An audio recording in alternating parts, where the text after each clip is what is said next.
자, 우선 순서대로 맨 처음에 화법과 작문 부분을 보도록 하겠습니다.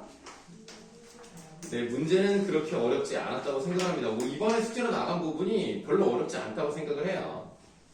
네, 여러분들 뭐 다른 일도 바쁘겠지만 이 정도는 그냥 할 수 있지 않을까. 그래서 상당히 놀랬던 점이 이렇게 빨리 숙제를 보낼 거라고 생각하지 않았던 학생이 가장 빨리 보내가지고 좀 의외였어요. 네, 평소에도 그렇게 잘 해주셨으면 감사하겠습니다. 자, 35번부터 답을 불러드리도록 하겠습니다. 35번의 답은 4번. 36번은 가볍게 좀 설명을 드려야 될 것 같아요. 자, 우선 리을이라고 되어 있는 부분을 보시면은 국가 지정번호가 만들어지기 전에 사용된 위치 표시 방식에 대해 알기를 원함이라고 되어 있습니다. 그러니까 발표 중에 청중들이 그런 것을 알고 싶어 할 것 같아. 그래서 이 사람은 아니죠.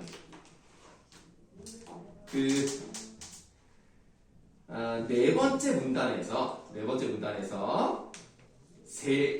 줄을 보시면 미처 준비하지는 못했지만 이라고 되어 있어요. 그러니까 이거는 미리 준비한 게 아니고요. 발표를 하는 중에 질문을 듣고 한번 그럼 보여줄게요 라고 해서 인터넷 검색을 했습니다. 실시간으로 검색을 해서 보여주고 있죠. 소방청, 국립공원관리공단, 해양경찰청 이 기관마다 다른 위치 표시 방식을 사용하고 있다는 것을 보여주고 있기 때문에 36번의 4번은 맞다고 볼 수가 있겠습니다. 근데 보통 틀리는 학생들이 4번을 많이 고르더라고요. 왜 그런지 잘 모르겠고 아마 잘못 본 게 아닌가라고 생각합니다. 그런데 미음을 보시면 국가 지정번호 표지판의 설치 현황에 대해서 궁금해한다 라고 되어 있는데요. 그 부분도 그 같은 네 번째 문단에 나와 있습니다. 두 번째 질문을 들었죠? 질문하신 국가 지정번호 표지판의 설치 현황은 다음과 같습니다 라고 되어 있네요. 도표를 제시했는데 표지판이 2017년 이후부터 매년 12,000개씩 꾸준히 설치되고 있습니다 라고 되어 있는 것은 얼마나 설치가 되었는지에 대한 개수를 보여주는 도표입니다. 지역 간 설치 현황이 아니기 때문에 5번이 틀렸어요. 그래서 36번의 답은 5번이었고요. 37번에 5번, 그 다음 38번에 3번, 39번 3번, 40번에 2번. 자, 요거는 좀 설명을 드리도록 할게요. 일단은 B 부분을 보시면 문제 원인으로서 학습 플래너의 휴대성이 떨어진다 라고 되어 있습니다. 그러면 이 학습 플래너가 좀 작아야 가지고 다니기 좋겠다라는 내용이 좀 나와야 되는데 지금 크기에 대해서 나와 있는 부분은 나문단의 네 번째 문단에 있죠. 네, 크기를 보시면 다음으로 학습 플래너의 실용성을 높이기 위해 학생들의 다양한 요구를 반영해 학습 플래너를 제작해 주셨으면 좋겠습니다.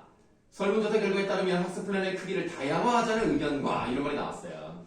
작게 만들어 달라는 게 아니고요. 다양하게 만들었으면 좋겠다. 어떤 학생들은 큰 걸 좋아하거든요. 크다 보면은 아무래도 휴대성은 떨어질 수 있겠습니다만 어쨌든 다양한 내가 원하는 게 있었으면 좋겠다. 뭐 3가지 정도의 형태로 만들면 학생들이 잘 사용할 수 있을 것 같아요. 그렇기 때문에 2번은 반영되지 않았다라고 보시면 되겠고 요거를 좀 많이 틀리는 학생들이 이제 3번을 이제 많이 고릅니다. 보기 3번을 보시면 회의에서 언급되었던 학습 플래너 경험단 소개 행사에 대해 그 실시 시기를 글에 추가하여 C의 내용을 구체화해야 되겠어 라고 되어 있는데 그 부분은 세 번째 문단에 나와 있죠. 더 많은 학생들이 학습 플래너를 사용하기 하기 위해 먼저 학기 초와 학기 말에 이런 말이 나와 있습니다. 그래서 3번은 맞다고 볼 수 있겠습니다. 41번을 좀 보겠는데요. 41번에 적절하지 않은 것을 골라보라 그랬습니다. 보기 4번을 보시면 문제 해결 방안의 구체적인 근거로 사용하기 위해 또래 친구들의 학습 플래너 제작경을 제시한 것이겠군 이라고 되어 있는데 얼핏 이게 맞는 것처럼 보일 수 있어요. 그러나 학습 플래너 제작 경험을 보여준 게 아니고요. 그 세 번째 문단에 학습 플래너 작성 경험을 소개한 행사를 열었으면 합니다라는 내용에서 그칩니다. 실제로 어떤 사례를 들어주진 않아요. 그래서 41번의 답은 4번이 되겠습니다. 보기 5번 같은 경우를 보시면은 문제가 해결될 수 있는 경우 얻을 수 있는 공동체 이익을 드러내기 위해서, 그러니까 공동체 이익을 드러내기 위해서 교육적 목적을 달성하는 데 도움이 된다는 내용이 들어가 있으면 되는 거예요. 그러니까 공동체 이익이란 말이 들어가지 않아도 교육적 목적이란 말이 들어가면 다 가능하다는 얘기입니다. 이 부분은 마지막 두 줄에 나타나 있죠. 학습 플래너의 교육적 목적도 달성할 수 있을 거라고 생각합니다. 그러니까 5번은 맞다고 볼 수 있겠습니다. 42번의 답은 2번이고요. 43번에 1, 44번에 5, 45번에 4번이 되겠습니다. 일단은 합법과 작문은 그렇게 어렵지 않았다. 이 부분은 다 맞은 학생도 있다. 이렇게 생각하시면 되겠습니다. 여러분 이제 갑자기 다경이고 웃다가 날 보니까 왜 갑자기 인사한 거예요. 자격이. 아니 나한테 정색하는 것 같아서. 아니, 인사한 거예요. 네, 한번 웃더니 나를 보더니 갑자기 정색다. 이번에는 이제 독서 쪽으로 가겠습니다. 독서도 쉬웠기 때문에 뭐 설명을 많이 드릴 게 없습니다. 이게 지금 둘 다 뭐 8분 정도는 다 풀 수 있는 정도의 수준이었다. 아주 쉬웠다. 이렇게 말씀을 드리겠습니다. 그럼에도 불구하고 틀린 부분이 있기 때문에 좀 설명을 좀 드리기 위해서 본문을 좀 몇 군데를 보도록 할게요. 자, 본문을 보시면은 두 번째 문단에서요. 밑에서 다섯 번째 줄을 한번 보도록 하죠. 두 번째 문단의 밑에서 다섯 번째 줄을 보시면 자세 또한 시작하죠. 정형적이어서, 그러니까 정해진 형태가 있다는 얘기예요. 대부분 서 있거나 앉아 있는 자세였고요. 그 다음 보세요. 서 있는 자세도 남성들은 걷는 모습, 여성은 발을 나란히 모은 모습인 경우가 대부분이었다. 아닌 경우도 있지만 대체로 남자들은 걸어가는 듯한 느낌, 여자는 이렇게 나란히 서 있는 듯한 느낌, 그렇게 돼 있단 말이에요. 자, 고대 이집트 조각상의 대다수는 석회암이나 화강암 등의 암석으로 만들어졌다. 목재는 암석보다 가공이 쉬워서 신체 형상을 더 자유롭게 만들 수 있었지만 문제는 뭐예요? 이집트에서 목재는 적은 양만 산출되었기 때문에 부유한 이들만이 목재를 사용하여 조각상을 만들 수 있었습니다. 이 부분에서 여러분들이 생각을 막 넣어가지고 왕족이다 이렇게 생각하시면 안 돼요. 왕족이 아니더라도 돈이 많으면 되는 거예요. 그럼 목재 가능하다는 겁니다. 자, 그 다음 문단으로 가셔서 다음 문단의 세 번째 줄 그들은부터 읽어보도록 할게요. 그들은 대상을 사실적이고 아름답게 표현하기보다는 대상의 본질적인 부분을 분명하고 완전하게 드러내기를 원했다. 대상의 본질적인 모습을 잘 담은 미술품이 실제 인물을 완전히 대체할 수 있다고 보았기 때문입니다. 그래서 저승에 이제 가면 그 만들어진 모양으로 살아간다 이렇게 생각을 했다는 거죠.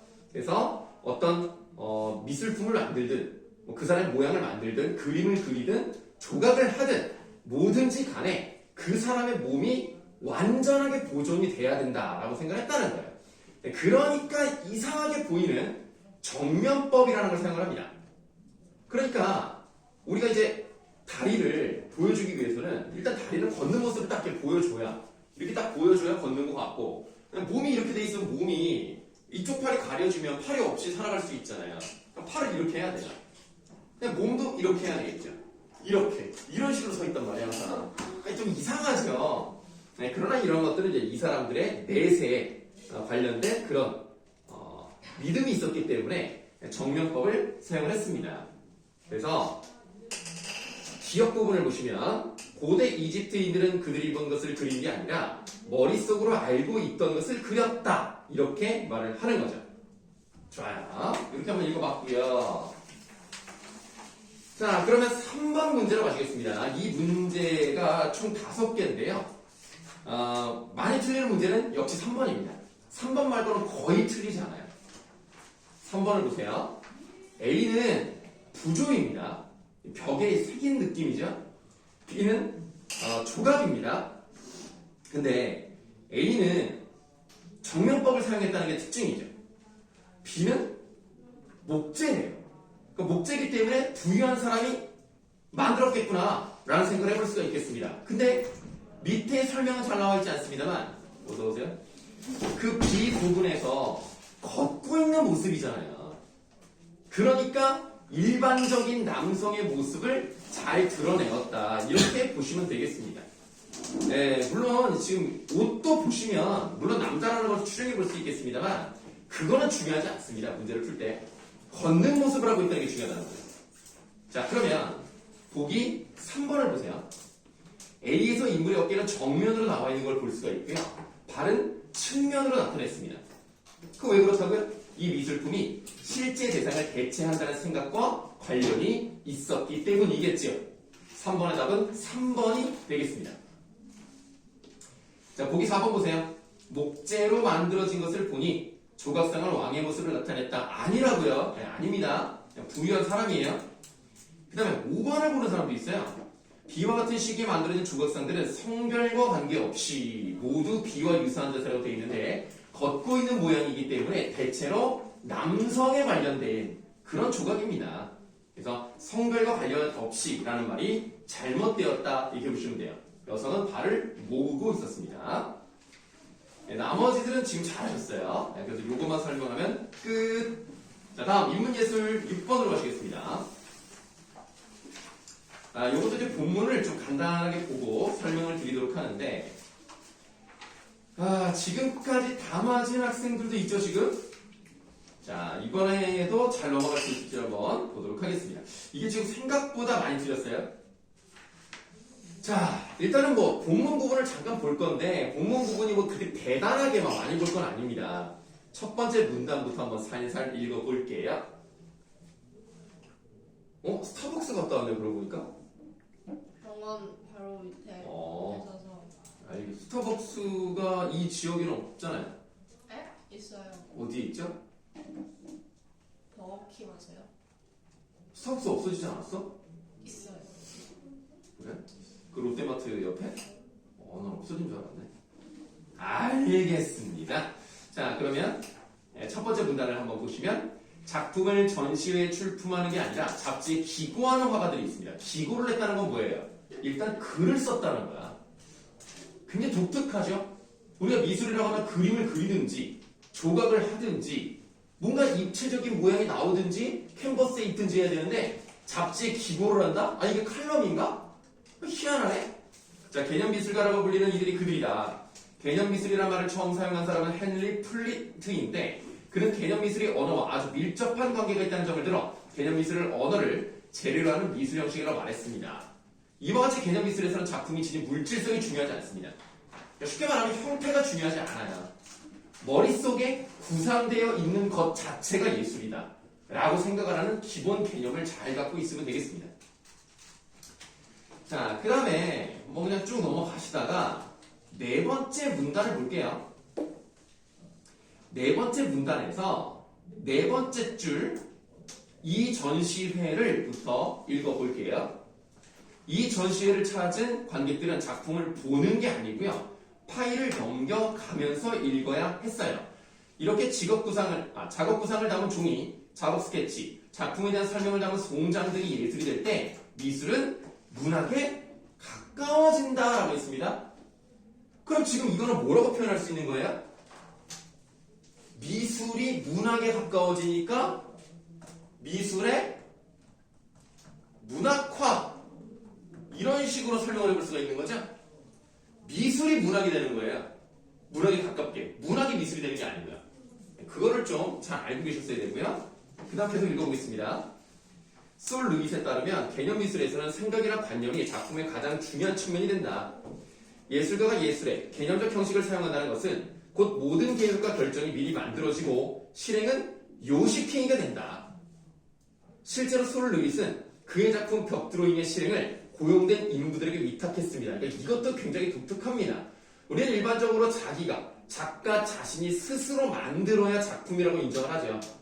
근데 얘는 그렇지 않아요. 머릿속에 있는 구상은 이미 끝났고 예술이고요. 그것을 옮기는 것은 그냥 요식행위에 불과한 것뿐이야.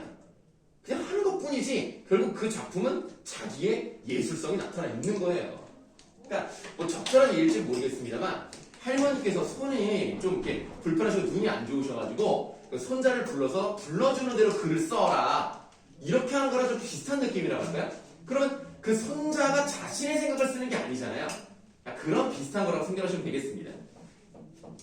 자, 그럼 이제 이 정도 읽었으니까 우리가 3번 문제로 가도록 하시죠. 자, 우리 글을 통해 알 수 있는 내용으로 적절하지 않은 것을 골라보라 그랬습니다. 보기 2번 볼까요? 멜 보크너는 관객들로 하여금 작품을 읽게 함으로써, 맞죠? 읽게 했죠? 문학을 미술화하였다가, 아니죠?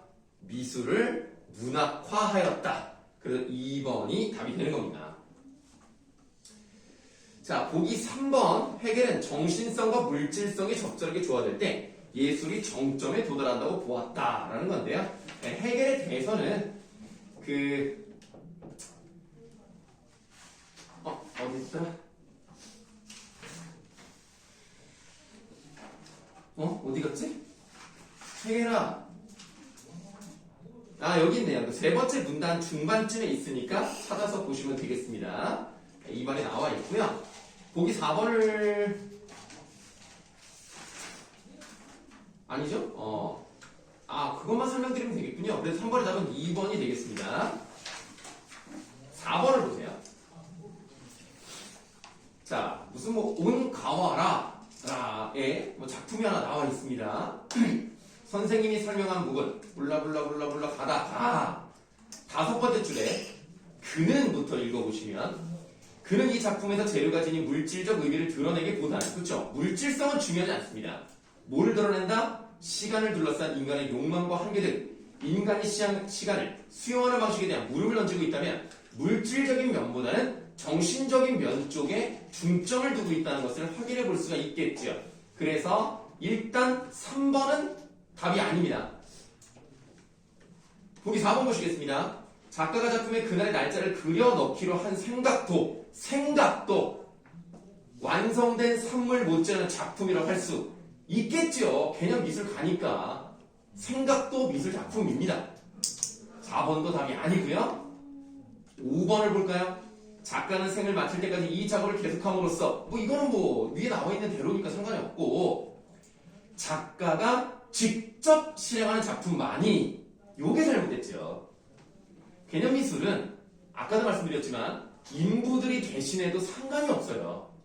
꼭 이 사람이 꼭 해야 되는 게 아니라는 겁니다. 그래서 5번이 잘못됐죠.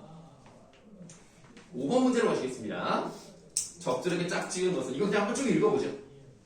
개념 미술의 개념적 형식을 통해 개념 미술가들은, 자, 여기 뭐가 들어가야 되느냐. 일단 하나씩 넣어볼까요? 제작의 의미에서 벗어날 수 있었다. 맞는 것 같은데요? 만들지 않아도 돼.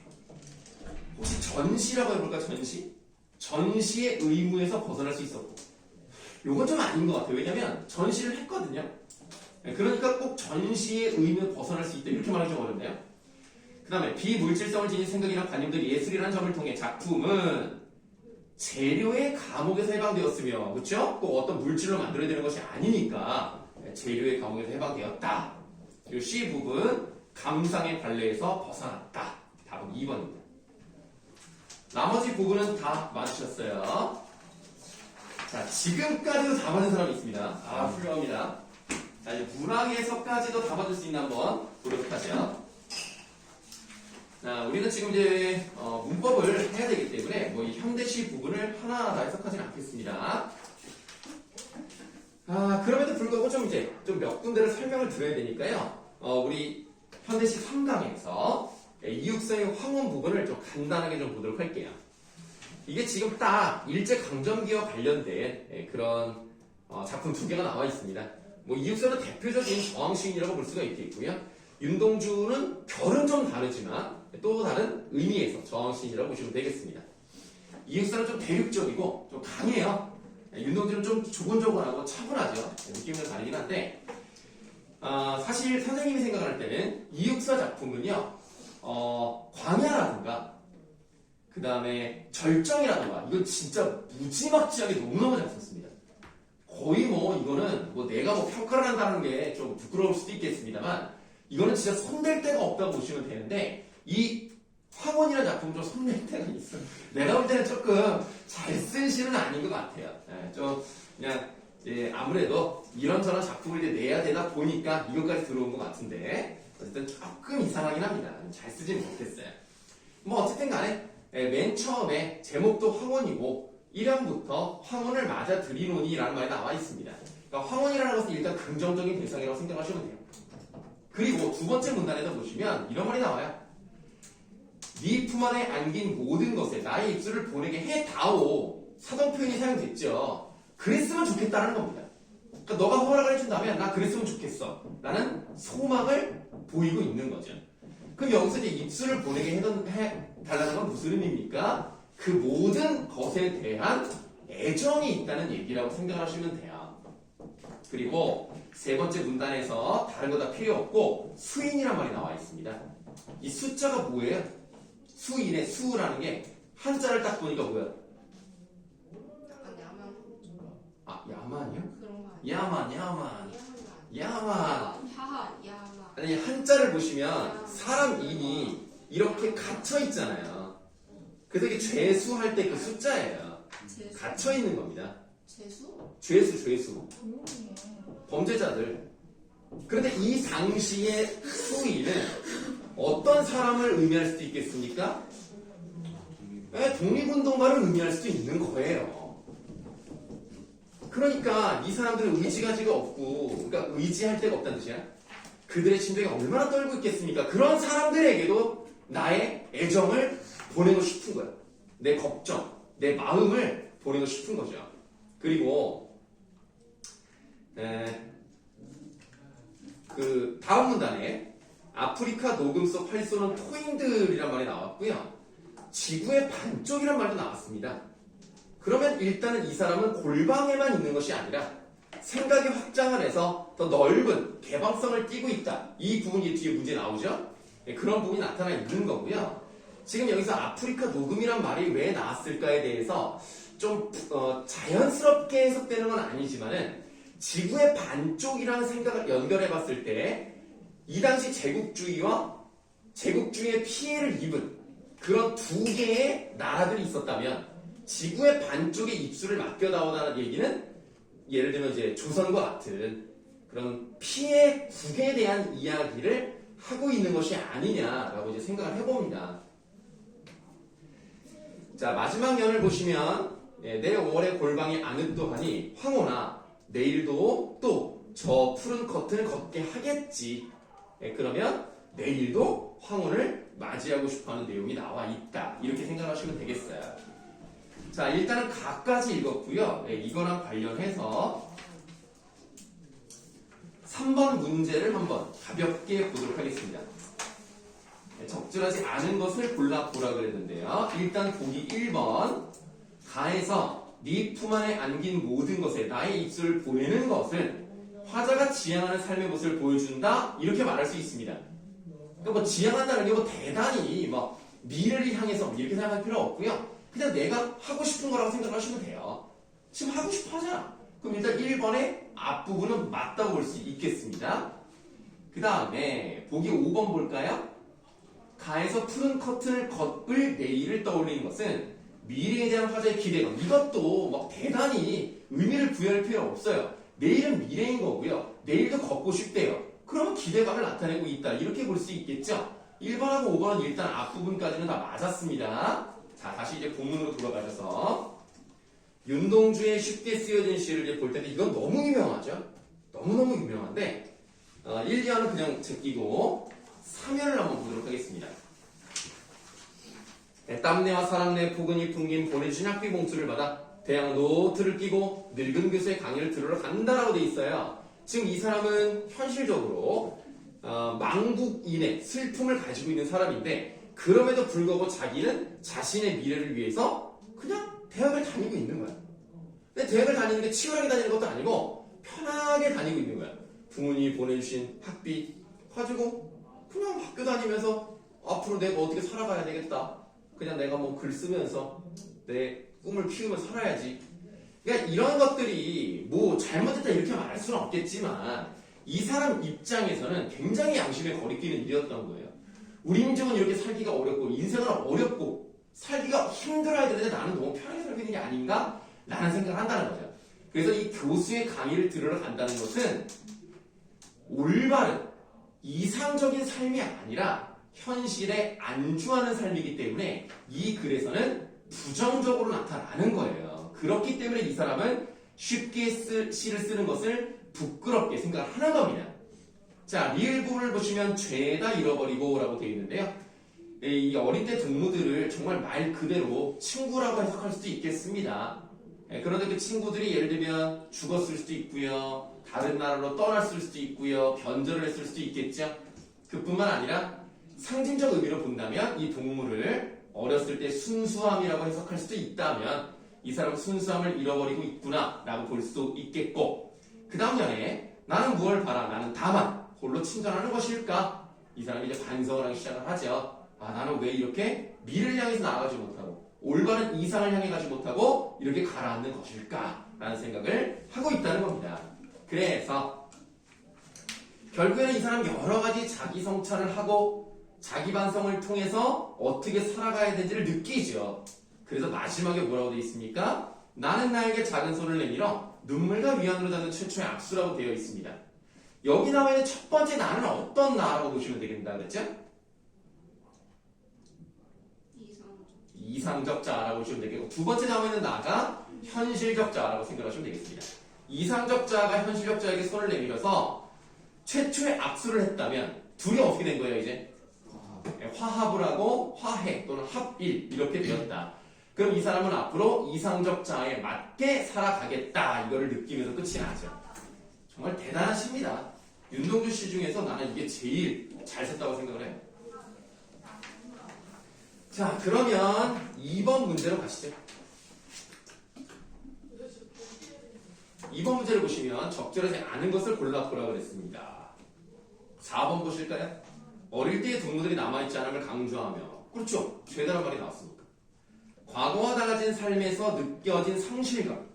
옛날에 있었는데 지금은 없으니까. 있었는데 없었잖아요. 그러면 4번은 맞죠. 보기 5번 보세요. 삶에 대한 소망이 사라진 상태를 부각하며 타지에서 안정된 삶을 살려는 화자의 소망, 이러면 안 되죠. 내가 왜 이렇게 편하게 살고 있는지에 대해서 자기 성찰을 하는데 어떻게 안정된 삶을 살려고 하겠습니까? 5번 틀렸죠? 자, 이제 3번 문제 다시 가겠습니다. 자, 그러면 보기 1번 보세요. 뒷부분. 나에서 최초의 악수를 하는 것은 화자가 지향하는 삶의 모습. 맞네. 지향하네. 1번은 답이 아니죠. 5번이 답입니다. 자, 나에서 학비 봉투를 받아 교세 강의를 들어가는 모습을 형성하고 현실을 이겨내겠다는 화자의 열심이 아닙니다. 편하게 살아가고 있는 것을 나타내고 있는 겁니다. 3번의 답은 5번입니다. 그 다음에 뒷부분은 진짜 거의 다 맞았어요. 거의 다 맞았는데 그 남은 단에 리을을 보시면 너의 머리는 어느덧 파란 하늘에 젖어 있다 라고 돼 있어요. 파란 하늘이라는 것은 이상이라던가 희망 이런 것을 의미합니다. 그래서 플라타너스는 꿈을 가지고 있는 존재였다라는 것을 보여주고 있는 거고요. 미음을 보시면 너를 맞아줄 검은 흙이 먼 곳에 따로 있느냐라는 것은 나중에 생을 다했을 때 갈 수 있는 곳에 대해서 얘기하는 것이고, 그거에 대해서 또 무슨 말이 나오냐면 나는 오직 너를 지켜 네 이웃이 되고 싶을 뿐 그곳은 아름다운 별과 나의 살아가는 창이 열린 길이다. 이 둘은 함께 간다는 거예요. 함께 인연이 이어진다는 얘기죠. 3번의 답은 5번이 되겠습니다. 나머지는 다 맞으셨습니다. 그래서 다 맞은 사람은 없는 걸로 알고 있습니다. 한 문제 틀린 사람이 있어요. 훌륭합니다. 질문 있으십니까? 나무 얼마 예쁜가 너무 계속. 뭐 좋은 현상이에요. 저번에는 없는 거 너무 재밌다고. 아 그냥 시험 봐보니까 재미없어요? 유종의 성과가 나와야 재밌어졌어요. 아, 그렇군요. 자, 그럼 이렇게 이제 숙제에 대한 답은 맞춰드렸고, 질문이 없으시면 근대 국어 할 차례죠? 펴놓으세요. 납도 안 걸려.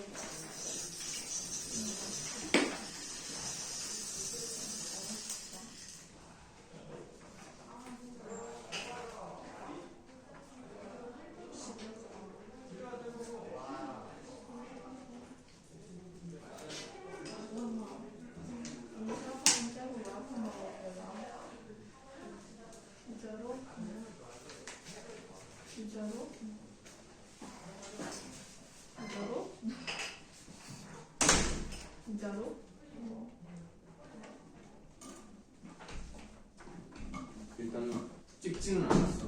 일단 받아 이따가 도와줄게.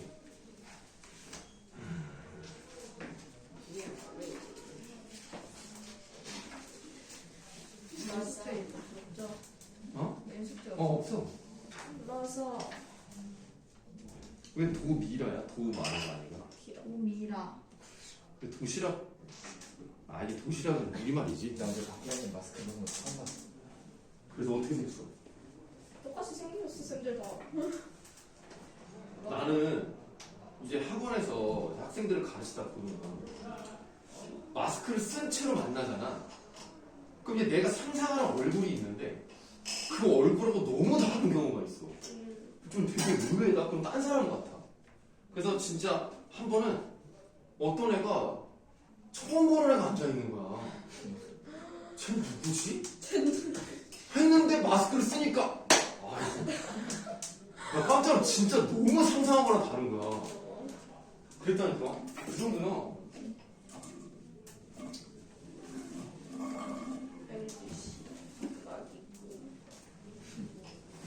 그리고 어떤 애는 이제 눈만 보면 되게 뭐랄까 되게 막 깍쟁이같이 생긴 애가 있어. 그러니까 좀 이렇게 차갑게 생긴 애들. 약간 눈빛이 네가 뭔데 나한테 말을 걸어 약간 이런 느낌. 그런 느낌의 애가 있었어. 근데 걔가 딱 한 번 마스크를 벗었는데 밑에가 되게 친숙하게 생겼더라고 이 하관이. 그래서 야 너무 다른 거야 느낌이. 근데 우리 회사 안 와요? 네 아나야. 왜요? 몰라 뭐 바쁘대? 쌤표 할 일이 많은가 봐. 어제 10시간에 오고 피곤해서 안 그런가요? 진짜 어이없다 자, 우리 이제 중세 국어는 끝이 났고요. 근대 국어를 하고 있었죠. 네, 근대 국어는 17세기 초에서 19세기 말에 해당이 됩니다. 임진왜란 이후부터라고 생각을 하시면 되겠고, 어휘, 문법, 의문 면에서 상당히 많은 변화가 있었기 때문에 근대 국어라고 설정을 해볼 수가 있겠습니다. 자, 맞아요. 혹시 여러분들 요 근처에 탑10이 있나요? 계산요 아, 있습니까? 이마트예요 오, 이마트에도 있습니까? 네 제가 정확히 기억이 안 나는데 아마 내일까지인 것 같아요. 거기 원 플러스 네, 원 플러스, 전 품목 원 플러스 원. 오. 가격이 같으면 교차 가능합니다. 오. 그래서 선생님도 이렇게 39,900원에 요거랑 다른 걸 하나 샀어요. 거기 옷 괜찮아요 탑10은 이렇게 비교를 하면 좀 그렇습니다만 우리나라의 유니클로가 아닌가. 그러니까 굉장히 옷이 단순해요. 이게 단순하기 때문에 그냥 이렇게 해가지고 입는 그런 느낌의 옷이 많습니다. 그래서 그냥 보통 내가 무난하게 입을래 하면은 탑10 가서 사시면 돼요. 그리고 탑10이 딱 한 번 세일을 하기 때문에 전품목 원 플러스 원은 지금밖에 없으니까 혹시라도 생각이 있으시면 가셔서 한 8만 원 정도만 쓰시면 네 벌을 그냥 좋아요. 많이 이용해 주세요.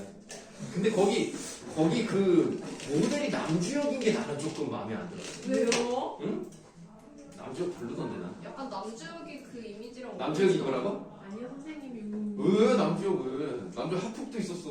남주역 탑10이랑 안 어울려요 남자 하프 유니클로라고 뭐 없어 있었지. 없어요. 없는 건 뭐야? 논란이 있었잖아요. 왜 있는 건 없었다 그래요? 논란 없었어요. 에이 그러지 마요. 잘생긴 남자 왜 없는 거 같아 아니 진짠데? 무슨 소리야? 아니 막 거기 선생님들이랑 동생들 다 나와서 막 아니라고 해명해줬어요. 디스패치랑 인터뷰 했잖아 남주역이 인정을 했는데 무슨 말씀이세요? 네, 다른 사람들 그렇게 아니 남주역이 인정을 한 거를 왜 다른 사람이 뭐라고 해? 남주역? 남주역 남자 인정했어요? 남자 진짜 착한 애라고 막 그 선생님들이 그 인터뷰했어요. 짭짭이래 잘 모르겠어요. 네. 쌉쌉 그래서 그 졸업사진 보니까 좀 거칠게 생겼던데 지금은 좀 다르게 생겼던데 거칠고 황종. 자 그러면 일단 그 밑에 이제 음운까지 우리가 했었죠. 아레아가 소멸됐다는 것이 굉장히 중요하고요. 아레아가 16세기 말부터 둘째 음절 이하에 있는 아레아는 으로 바뀌기 시작을 했고요. 18세기 초 정도부터는 첫 번째 음절에 있는 아래아가 주로 아로 바뀌었다는 것을 기억해 두시면 되겠습니다. 뭐 순경은 비읍이든 반치음이든 이런 것들이 소멸되었다 이렇게 보시면 되겠고 국외음화가 나타나기 시작했다는 것 요게 굉장히 중요합니다. 나타나기 시작했다는 말은 뭐예요? 국외음화가 적용되지 않은 것도 있었다는 얘기입니다. 그러니까 근대국으로 넘어갔다고 해서 무조건 다 국외음화 되는 건 아니에요. 아닌 경우도 있어요. 자, 이렇게 한번 쭉 정리를 해드렸고 다음 쪽으로 가시면 되겠습니다. 네, 다음 쪽 이제 어휘로 가시면 되겠죠? 어휘가 없네. 자, 어휘면에서는 기존의 한자어에 더하여 서양의 새로운 지식이 중국을 통해 유입되는 과정에서 번역 한자어가 새로 유입되는 경우가 많았다. 또한 중국 이외에 일본이나 서양과의 접촉을 통해 유입되는 새로운 어휘가 늘어나는 것도 이 시기의 특징이다. 장영종 무슨 뜻이에요? 스스로 울리는 종입니다. 그러니까 알람시계죠, 알람시계.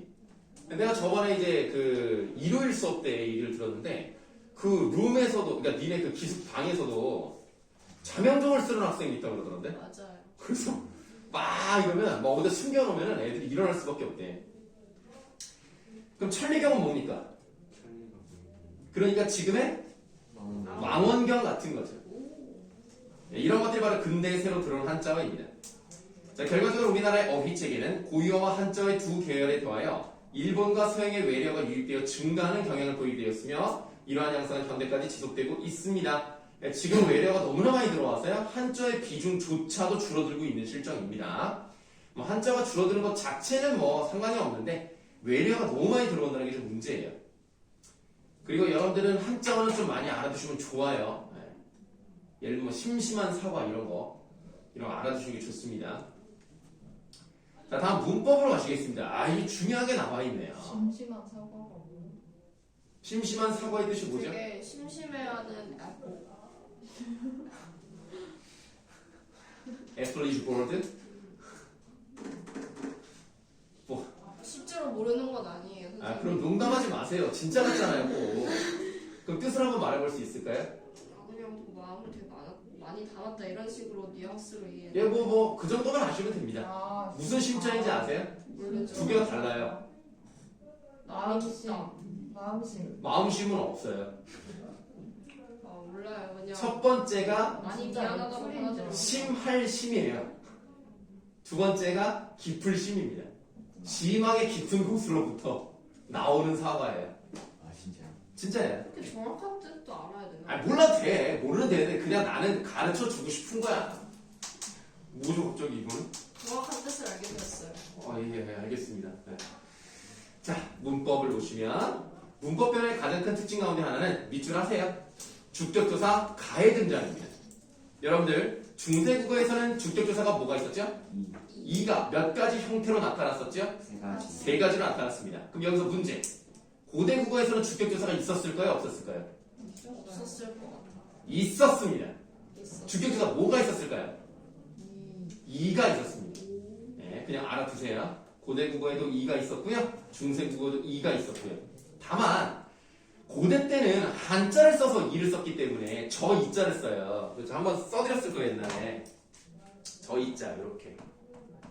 여기 이제 that을 의미하는 저 이자 이거를 써서 주격사 이를 표시했기 때문에 형태는 이것밖에 없는 거예요. 중세국어처럼 나눠줄 수가 없죠. 한자를 쓰니까.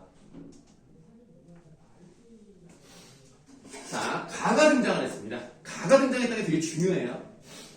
현대국어에서 선행되는 체언의 어말에 받침이 있느냐 없느냐에 따라 주격조사 이와 가가 교체 현상을 보이는 것은 바로 이 변화에 말미암은 것이다. 대부분의 역사적 변화가 그러하듯이 새로운 주격조사 가는 처음부터 전면적으로 사용된 것이 아니었어요.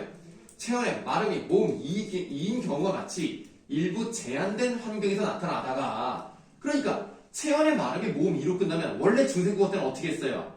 안 붙였죠? 그러니까 안 붙이다 보니까 조금 헷갈릴 수 있는 거야. 의도적으로 주격조사를 붙이지 않고 싶을 때도 마치 이것이 있는 것처럼 느껴지잖아요. 그러니까 그거를 조금 보완하기 위해서 가가 나온 게 아니냐 이렇게 생각해 볼 수 있는데요. 자, 일부 제한된 환경에서 나타나다가 서서히 그 쓰임을 넓혀가서 모음 아래에서는 가, 자음 아래에서는 이가 나타나는 양상을 보이게 되었습니다. 그렇군요. 이건 뭐 어려운 건 아니니까 가가 나타났다 정도만 아시면 되겠습니다. 다음 문단을 보시면 또 밑줄 과거 시제를 표현하는 선어바람이 at, ot이 이 시기에 확립되었으며 요것도 기억하셔야 되겠죠. at, ot 이때부터 나왔습니다. 그러면 여러분들 한번 물어보도록 하죠. 중세 국어에서는 형용사를 과거 형태로 나타낼 때 어떻게 했습니까? 기본형을 그대로 쓰죠. 지금과 같습니다. 그러면 동사에 어떤 선어말 어미를 붙이지 않았다. 그럼 뭘 의미합니까? 과거. 눈치에 공부 열심히 했는데 조금이라도 널 의심했던 나를 반성하노. 자, 그래서 아무것도 붙이지 않거나 또 무엇을 붙이면 과거죠? 아니. 요즘이랑 똑같아. 아니, 그거는 근대부터 나왔다니까. 아덧은 근대부터 나왔고, 중세국에서 어떤 선언 어미가 들어가면 1인칭이든 뭐든 무조건 이게 들어가면 과거야.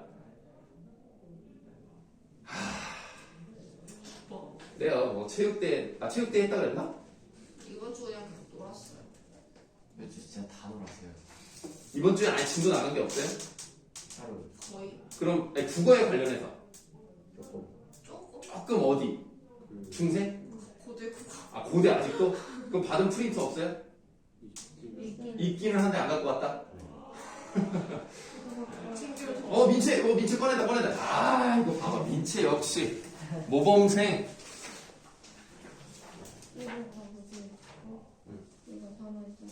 이거 지금 두 분이 다른 거예요? 네. 일단은 선생님이 좀 확인하고 이따 부탁드릴게요. 뭐 하는 거야? 자꾸.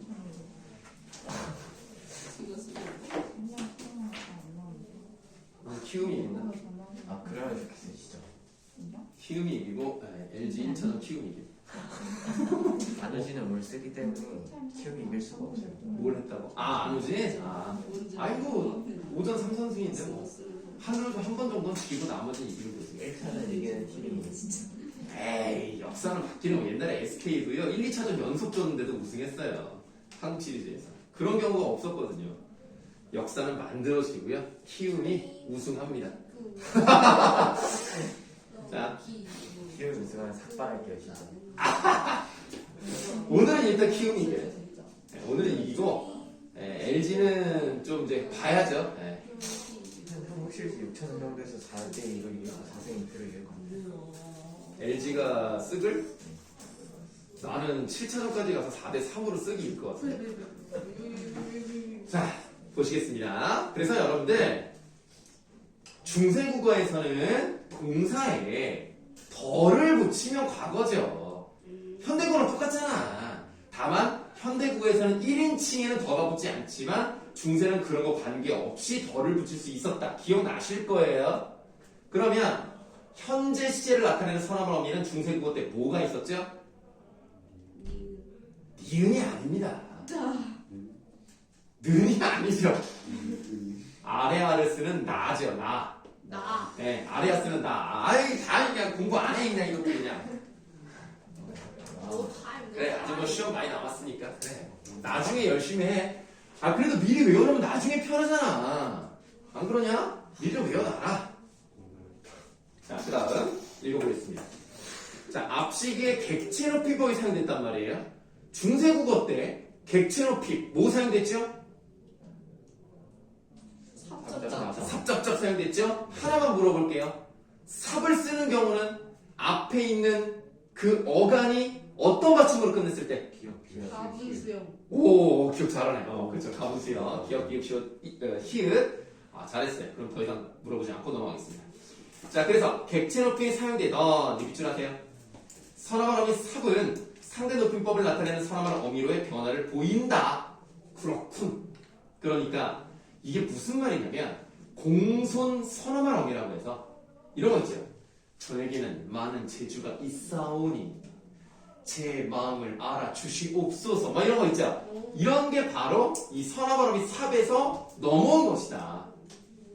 그런 거예요. 뭐 이거는 뭐 그렇게 중요하진 않으니까 그냥 참고만 하시고 그 다음에 또 중요한 게 나왔어요. 밑줄 명사형 어미 기가 널리 쓰이게 된 것도 근대 국어식의 중요한 특징입니다. 중세 때는 명사형 어미가 뭐가 있었죠? 네? 네? 그렇게 말하면 안 돼. 너 뭐라 그랬어? 아, 음이라고 하면 안 되지. 중세 때 명사형 어미가 음일 수가 없지. 뭔 조화가 있었는데? 아래야. 그건 아니야. 아, 이거는 그래도 기억나지 않나? 작년에도 열심히 했을 텐데. 단 하나도 기억나지 않아. 작년에 한번 이상하게 옴, 둘 중에 하나잖아요. 옴. 물론 미음으로 나타날 경우도 있지만 맞았네. 기본적으로 옴, 둘 중에 하나입니다. 그런데 여기 지금 뭐가 나타났어요? 기가 나타났어요. 기. 이게 중요해요. 기. 원래 이제 그 명사형의 기는요, 16세기 중세 국어에도 나타나기 시작했지만 이 교과서에서 이제 본격적으로 사용된 것을 17세기 이후라고 보는 겁니다. 원래 16세기도 나와요. 수학원을 보시면 나와요. 자, 이렇게 이제 문법 중요한 거를 3개 콤보로 했습니다. 자, 그 다음에 표기법까지 보고 쉬는 시간 갖도록 하죠. 중세국어 시기의 음소적 원리와, 얘들아, 음소적 원리가 뭐였지? 고질. 그러니까 그냥 말로 하라고. 예를 들지 말고 그거밖에 기억이 안 나. 그냥 소리 나는 대로 쓰면 돼요. 소리 나는 대로 쓰면 음수적 원리입니다. 음절적 원리도 거의 비슷한 느낌이지만 어떻게 하는 거예요? 발음, 나는 음절을 그대로 쓰는 거죠. 음절대로 쓰는 거. 이게 바로 음절적 원리입니다. 이 음수적 원리와 음절적 원리는 거의 겹치는 게 많다 이렇게 생각하시면 돼요. 자, 음절적 원리에 따라 정연하게 지켜지던 표기법은 근대에 와서 상당히 혼란한 양상을 보이는데요. 예를 들어 사람이라고 쓰면 무슨 적기 방식입니까? 이어 적기 방식이고요. 사람, 이거는요. 끊어 적기, 사람미, 거듭 적기 다 밑에 나와 있죠. 그러네. 네, 이 세 가지가 섞여서 나옵니다. 우리 이제 보통 뭐라고 하냐면 이어 적기에서 끊어 적기로 넘어가는 과도기적인 성격으로서 거듭 적기가 있었다. 이렇게 표현을 합니다. 이때는 한글 맞춤법이 없잖아요. 네.